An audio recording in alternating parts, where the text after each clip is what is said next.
दोस्तों, बिना कहे मन की बात जानने वाले इस दुनिया में केवल दो ही लोग हैं।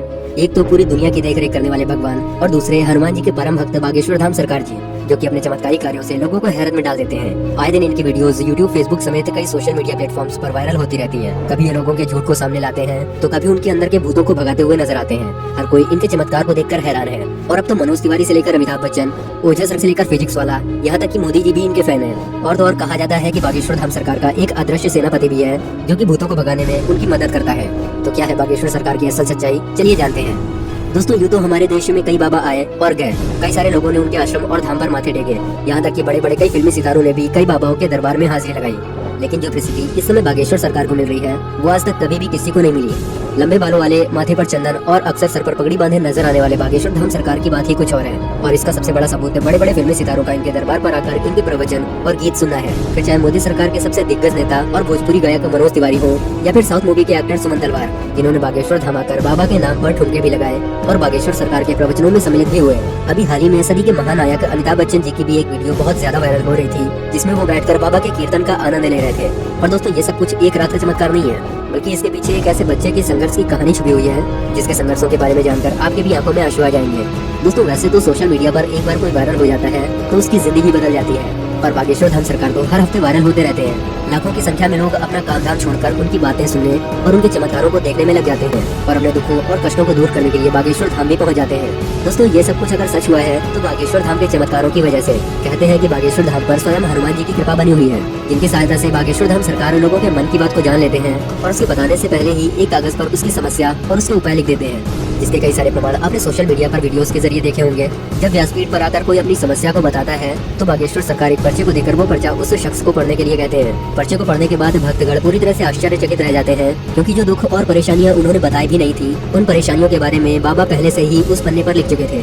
जिसके बाद वो सभी के सामने उस समस्या का उपाय भी बताते हैं और भक्तों को ये विश्वास भी दिलाते हैं कि भक्तों की समस्या दूर हो जाएगी। लेकिन बागेश्वर धाम सरकार काफी सख्त मिजाज के भी हैं, क्योंकि अगर कोई उनके सामने झूठ बोलता है या फिर गलत नियत के साथ अपनी इच्छाएं लेकर पहुंच जाता है तो बागेश्वर सरकार उसकी पोल खोलने में भी कोई कसर नहीं छोड़ते। बागेश्वर सरकार जब दिव्य दरबार लगाते हैं तो भूत प्रेत की समस्याओं से ग्रस्त अलग अलग हरकतें करने वाले लोग उनके पास आते हैं और बागेश्वर सरकार उनके भूतों को चुटकियों में भगा देते हैं। क्योंकि जैसा कि अभी हमने आपको बताया कि बागेश्वर सरकार पर स्वयं हनुमान जी की असीम कृपा बनी हुई है।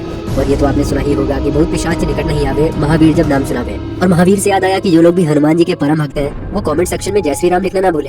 हनुमान जी के परम भक्त बागेश्वर सरकार का असल नाम पंडित धीरेन्द्र कृष्ण शास्त्री है, लेकिन लोग इन्हें बागेश्वर धाम सरकार या फिर बागेश्वर धाम वाले महाराज के नाम से जानते हैं। शास्त्री जी का जन्म 4 जुलाई 1996 को मध्य प्रदेश राज्य के छतरपुर जिले के एक छोटे से गाँव गढ़ा में एक गरीब ब्राह्मण परिवार में हुआ था।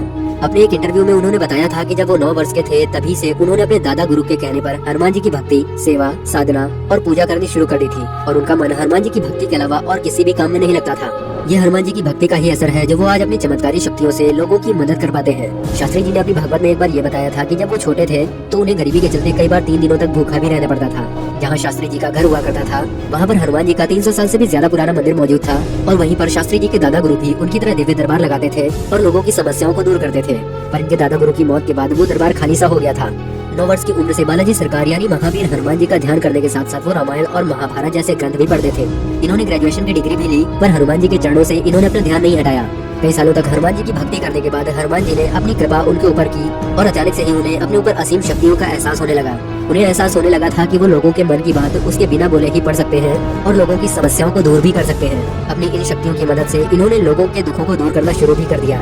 इनको धीरे धीरे ये समझ में आने लगा था कि उनके पास उनके दादा गुरु की तरह ही दिव्य शक्तियाँ मौजूद हैं, जिसके बाद इन्होंने भी अपने दादा गुरु की तरह ही दिव्य दरबार लगाना शुरू कर दिया। और ऐसे ही पंडित धीरेन्द्र कृष्ण शास्त्री बागेश्वर धाम सरकार के नाम से मशहूर होने लगे। हर मंगलवार और शनिवार को ये दिव्य दरबार लगाकर लोगों के दुखों और उनकी तकलीफों का निवारण करते।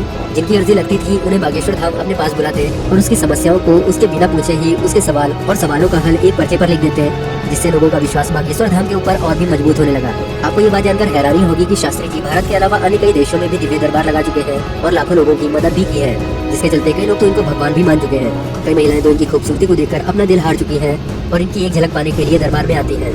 पर अपने सख्त मिजाज के लिए जाने जाने वाले बागेश्वर धाम सरकार इन सब चीजों से कोसों दूर रहते हैं और वो अपने दरबार में आने वाली सभी महिलाओं को अपनी बहन मानते हैं। वैसे दोस्तों, जहाँ एक तरफ हमारे देश में जब भी कोई बाबा पॉपुलर होने लगते थे तो उनके काले कारनामे दुनिया के सामने आ जाते थे, और वो सभी बाबा आज भी जेल की हवा खा रहे हैं। तो ऐसे में अगर कोई 26 वर्षीय शख्स अपनी चमत्कारिक शक्तियों से लोगों को हैरान कर दे तो पूरी दुनिया सोच में तो पड़ ही जाएगी, जिसके चलते कई बार शास्त्री जी के दरबार में कई मीडिया कर्मी भेस बदलकर उनकी सच्चाई दुनिया के सामने लाने के लिए गए। पर जैसे ही मीडिया वाले उनके द्वारा लिखे गए पर्चे को पढ़ते तो उनके पसीने छूट जाते, क्योंकि उस पर्चे पर उन पत्रकारों के बारे में यही लिखा होता था कि आप स्टिंग ऑपरेशन करने आए हैं। जिसके बाद सभी मीडिया वाले भी बागेश्वर सरकार के सामने नतमस्तक होकर वहाँ से चले जाते थे। वैसे दोस्तों, जो लोग बागेश्वर धाम नहीं गए हैं वो इनके चमत्कारों से या तो अनजान है या तो विश्वास नहीं करते। दोस्तों, अगर आप भी बागेश्वर सरकार यानी पंडित धीरेन्द्र कृष्ण शास्त्री जी की शक्तियों को जानते हैं तो कमेंट सेक्शन में जरूर बताइएगा। वीडियो पसंद आई हो तो वीडियो को लाइक करें और ऐसी और वीडियोस के लिए हमारे चैनल को सब्सक्राइब करके बेल आइकन को भी जरूर ऑन कर लें। वीडियो में बहुमूल्य समय देने के लिए आपका बहुत बहुत धन्यवाद।